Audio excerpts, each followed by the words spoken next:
Continuing production of The Open Mind has been made possible by grants from the Rosalind P. Foundation, the Bluestein Family Foundation, the Joan Ganz Cooney and Peter G. Peterson Fund, Carnegie Corporation of New York, the Malkin Fund, the May and Samuel Rudin Family Foundation, the JoAnn and Kenneth Wellner Foundation, the Alfred P. Sloan Foundation, and from the corporate community, Mutual of America.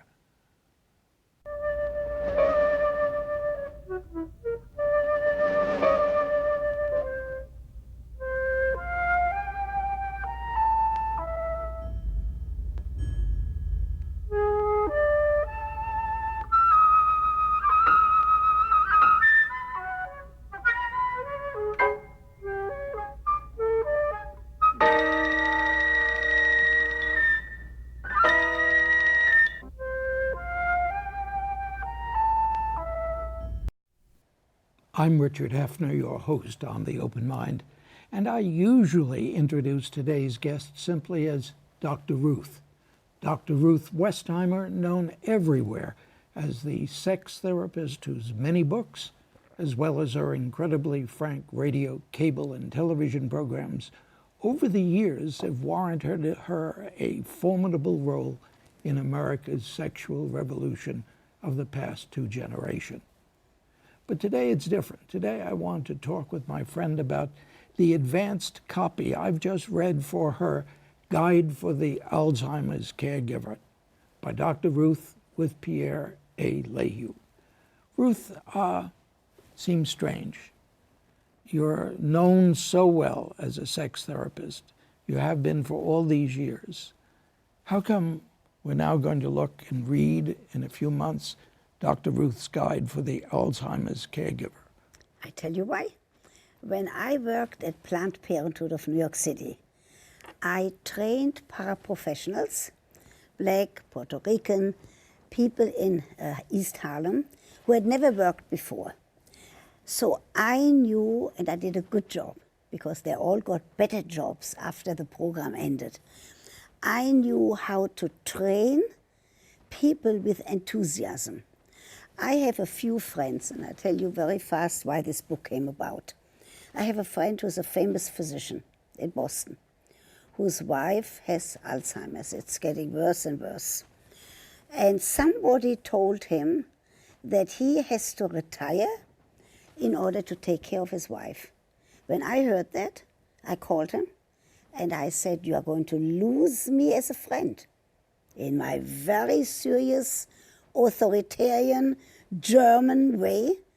If you dare to leave your job, you have to continue working. You can work a little less. You need help at home. And then I said, I need to write a book. The caretaker of this horrible disease of dementia and Alzheimer's will run out of steam. They will run out of good will, and they will run out of being able to be productive if they don't take care of themselves. So I have a few friends right now whose spouses have that terrible disease.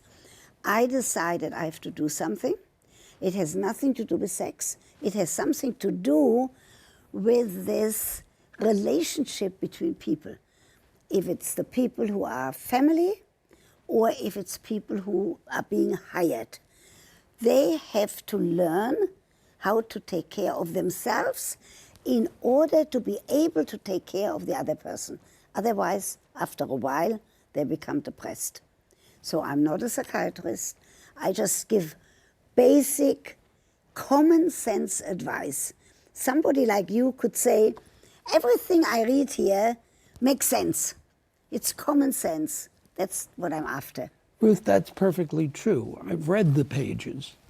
I've read it through, and everything does make sense. It makes a kind of sense that leads me to wonder, how come I haven't read this before? How come there hasn't been this kind of guide before? You know, You are wonderful. That's the best thing you could tell me. Well, I was reluctant to do a program on this subject because I said to myself, Ruth, Ruth's sex therapist. And I read it, and you know that I called you and said, Ruth, I want to do the program. I want to do a program about this book. How could it be that commonsensical? Now, I do have a lot of common sense. I don't know where it came from, because I'm 4'7". I'm still 4'7", because I was alone. I was an orphan. I had to take care of myself. I had to see the world in a way that no other child should ever see that again, by having parents being killed.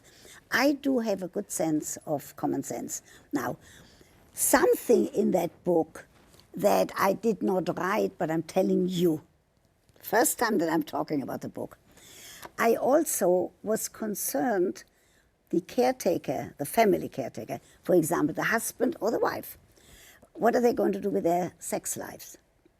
I didn't say here anything. I didn't say go out and find a prostitute. I didn't say go out and find a girlfriend. I didn't say, but I am implying, make sure you masturbate. But I don't say it. But I thought you did, by gosh and by but golly. like not so openly. But you are brilliant, and you have read hundreds of books for your interviews, and you are a smart man, so you're getting it very fast that I say you have to take care of yourself. So since I am a sex therapist, taking care of yourself doesn't just mean to eat out from time to time, to go to a movie, to make sure that you develop relationships with friends that are good for you, but it also means a little bit take care of your sexual desires and sex drive. So I'm hiding it a little bit. But besides that, we don't know why we have some people speculate that it's because people live longer. We don't really know much why we do have suddenly so many people who don't remember. One of the things they do remember, which is very interesting for me, from where I come from, they can remember their childhood. They can remember songs their mother or their father or grandmother sang to them, the Alzheimer patient. Right. So the people who take care of them have to know that, and they have to try to use that.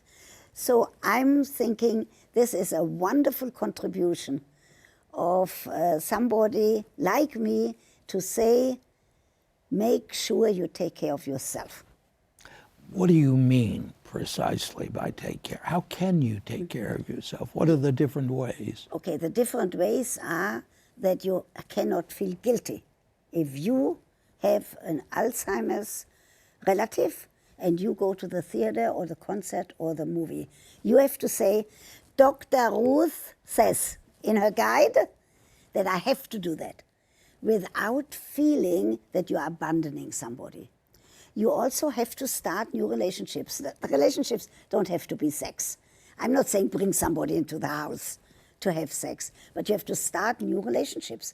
You have to do something that makes you wake up in the morning by looking forward to that day and not dreading that day because you are inflicted right now with a member of your family who has that dreadful disease.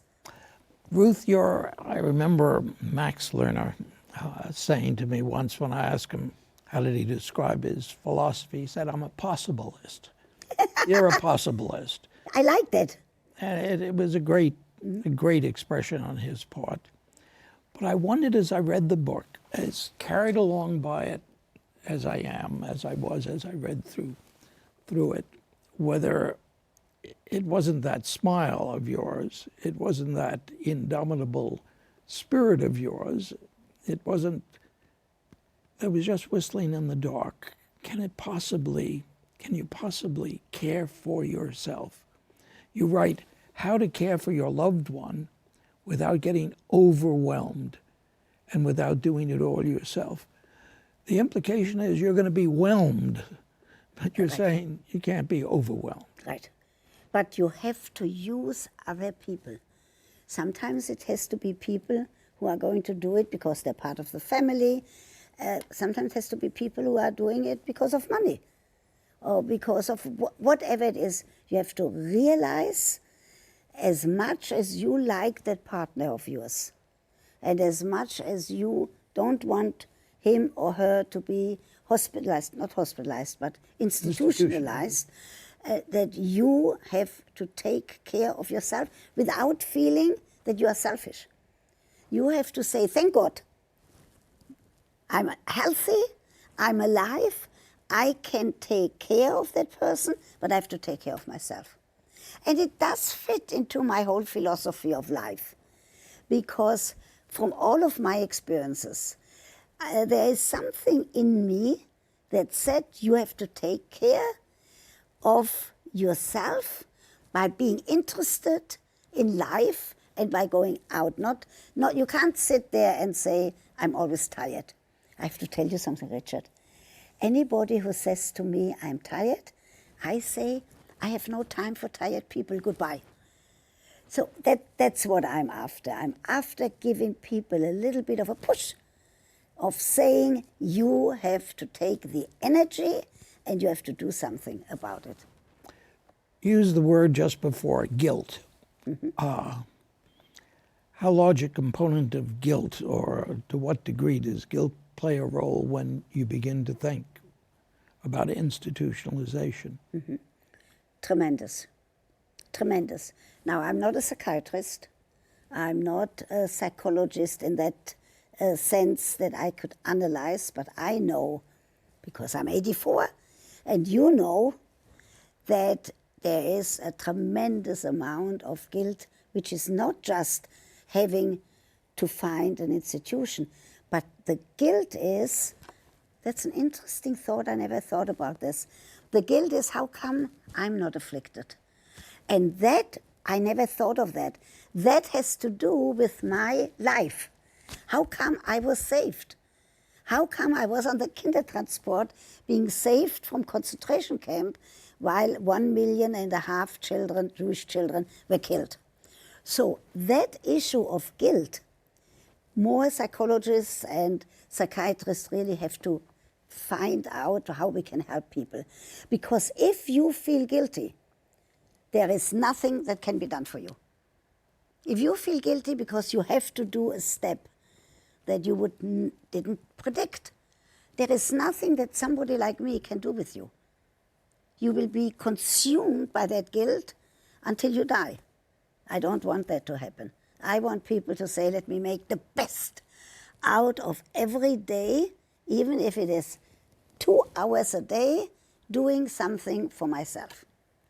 If I can accomplish that, then I have fulfilled one of those obligations of my life to make a dent. Ruth, you may reject this. I felt as I read through the book that it is a guide to a certain economic class. That's true. Look, that's true, that's reality. I know if somebody is very poor, they can't hire somebody with all of the good intentions. If somebody has lost their job, they cannot go out and hire a caretaker. But then I'm saying, true, I can't help that reality right now, but you can draw on a neighbor. You can draw on somebody that maybe you once did a favor. You can draw on somebody where you can say, I don't know, a college student, a high school student, where you can say, if you have time once a week, it would help me if I could go shopping once a week, downtown, something. So no question that I'm thinking in terms of caretaker, of people who can be helped by insurance, by whatever is available. For those people where it's not available, they have to find. They have to be very, very clever in finding somebody that would say, once a week, 2 hours, I can do that. No money. I believe in that. Now listen, you emphasize that without saying up front. This is a book for upper middle class people. You do say tap the obligations to you. You've made friends, you've done things for other people. Now's the time for some return. But we're talking about a situation that frequently goes on for some time. For a long time. Considerable time. Right. And this idea that there's no hope, that's what I wanted to make sure, that I'm not somebody who says they'll get better. They won't get better. So people have to be realistic. The friends that I have who have spouses with Alzheimer, it gets worse. It's not a question of getting better, but there are sometimes a little lights. Like one friend of mine sings with his wife the Broadway tunes that she likes. She has Alzheimer's. I don't know if she recognizes me when I come. She smiles. I go to visit, but I hear him singing the Broadway tunes, and she knows all of the words. So people have to find something that is positive in order to be able to survive that. But you know, going back to the question of guilt, and without doing it all yourself, without getting overwhelmed caring for your loved one, I wondered as I read it, the thought kept coming back. Look, Ruth has always tried to free us to participate in our sexual lives without guilt, decently, with concern, but without guilt. Have we built a society in which taking care of loved ones this way is just too damn much? Have we built a hedonistic society? It is a difficult question. Because on the one hand, you want to say to people, live your life the fullest. How can you live your life the fullest if your partner is deteriorating day by day, eventually can't go to the bathroom? So there is no question that, first of all, we need more help. Society has to stand up and say, here is something. You know, many years ago, I didn't know about Alzheimer's. I didn't know. I thought some people, become very old and don't remember. But we know much more today about it, hopefully, that they will be able to help people. Now, you raise a question I think is very important. Did the atmosphere change? Is it just that we're growing older? Wasn't this with us all the time, though perhaps called something different? Where are we? I have to tell you, you and I have to go and find a group of scientists who will help us with that, because I can't answer it. I read what's in the press. I read about the deterioration. I see all of those pictures of the brain. I can't answer it. I don't know. Some people say because we are getting older, but maybe that's not the whole answer. I'm not even speculating if it is a question of people having had good relationships or not. I'm just thinking about that right now. What is it between, let's say, a couple that will permit the partner to be a better caretaker if they had a good life? By good life, I don't mean a honeymoon all the time, but by being good friends and by having companionship. I don't know. I hope this book is going to raise those questions, that people are going to talk more about it. I'm sure they will, just as your books led people to talk more about sexuality. Ruth, question. You go to Israel quite often. In that small, self-contained country, how is Alzheimer's dealt with? Differently? I don't think so. It's very much a Western type country, except in some families it's still hidden.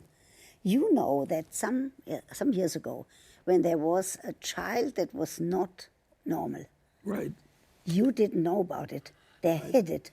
Right. They put it in a room someplace. When people came to visit, nobody knew about it. I think that's what's happening in Israel and also here. Maybe less here now because of people talking more about it. So I'm not thinking that it's less in a country like Israel. But I think that in Israel, maybe the family cohesion is stronger because people are not moving from California to New York. Right. They're sitting in the same place. So maybe it's easier to take care of somebody like this. And also easier to hide somebody like that who has that disease. The psychology of the kibbutz. Any relationship, do you think? How interesting. Look, when I lived on a kibbutz, I didn't thought... like it. Nope. I thought I'm going to live my life because this in 1945, 46 and 47, before I went to the Haganah, I thought you need to work the earth, you need to be in agriculture, that Jews need a homeland so that it will never happen again, that there's no country that accepts them. I did, after a year, and then another year, I did not like a collective life. I've had that now in the orphanage and on the kibbutz, and I said, no, I need to be able to decide for myself what I want to do, and not for collective, to make a decision and over my life. So there's no question that I'm very upset in terms of the kibbutz, because the older people, the ones my age, who really worked day and night to build that country, as you know, there's not such a happy ending, because the kibbutz now is not a kibbutz anymore, and some of the older people, Alzheimer's or not, are being pushed out. Very, very sad. I would have never thought that this could happen, that people who built the country, who worked from morning till night, are going to be told, we don't have enough money to support you. You have to move. Very, very sad. There are some films about it. One man had a heart attack because he was told. And I can believe that, because it's a different story. So I hope that this book gets translated into Hebrew, and then I'll go and I'll talk about it, of the obligation of the community towards the individual. Ruth, people were willing to talk about sex. Do you find people willing to talk about? I hope that I'll be one of those people who will kind of push that we have to talk about it. We can't afford to hide it. There's a friend of mine in Las Vegas who has now built a tremendous hospital because his father had Alzheimer's. And Larry Ruvo and I help him. I did some fundraising for him. So I think that will happen more and more. There will be more and more centers of people saying we have to do something about it. And I hope that that will also translate into other countries and into Israel. Of course, that doing something about it means institutionalization. Only if necessary, or help in the home. But institutionalization has to be one of the sad outcomes. Because when you visit a place like this, you walk out very sad. Not depressed, but sad. You get out of it again because you go for dinner or you go to the opera, but you walk out very, very sad. There for the grace of God. Yes. Yes. There, thank God, and therefore for the grace of God, look how you and I can converse, and look how you and I can still make a dent and change this world. A friend of yours always talked about Tikkun Olam. Right. Levine from Teachers College. Arthur Levine always talked about to repair the world. I think part of my repairing the world in terms of sex, that's one thing. I will never stop talking about sex. No, I can't imagine you God will. forbid. However, part of repairing the world is to say we have a problem here, let's deal with it. It's the same when I started to talk about AIDS patients. I didn't sit depressed. I said you have to use condoms. You can't have sex with somebody that you don't know. You can't have unprotected sex. And I think the same fervor and the same big mouth that I have with the accent is going to happen here. Ruth, you've talked about a couple of people, your friends, who find that their husbands, their wives, afflicted with Alzheimer's. They talk about it? They talk about it because I told them that I'm doing the guide. So it's not that they just talk about it by saying how sad and how awful, because that's not going to help them. But when I said I'm doing a book and you are going to get a copy, then I interviewed them. I interviewed somebody whose mother had Alzheimer's for a couple of years and who just passed away. And some of the things in terms of what you were talking about, maybe he feels he didn't see her often enough. And even so, he took good care. And you are right, the ones that I talk about are people who have the means to take care. So we now have to transfer that to those people who don't have the means. And this coming at a time when we seem to be pulling back on what government will do. Absolutely. We can't even say about government. We have to say we have to help, to stand up, be counted, and do something. And I don't want anybody to sit back and say, this government is going to help or this government. I want people to say, let us do something about it. By talking on television about it, like you're doing. You're making such a serious face. You and I, we have to talk about sex again so that you smile. You think of a problem and you smile. I think of a problem and I frown. Right. And that's the difference between us. But that is what leads me to thank you so much for coming back again to the Open Mind. Dr. Ruth, you're wonderful. Thank you. Anytime. Bye-bye, dear. Thanks, too, to you in the audience as well. I hope you join us again next time. And meanwhile, as another old friend used to say, good night and good luck.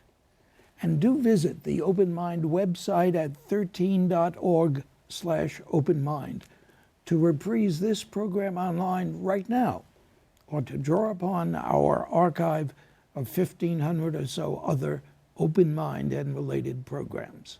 That's 13.org/openmind.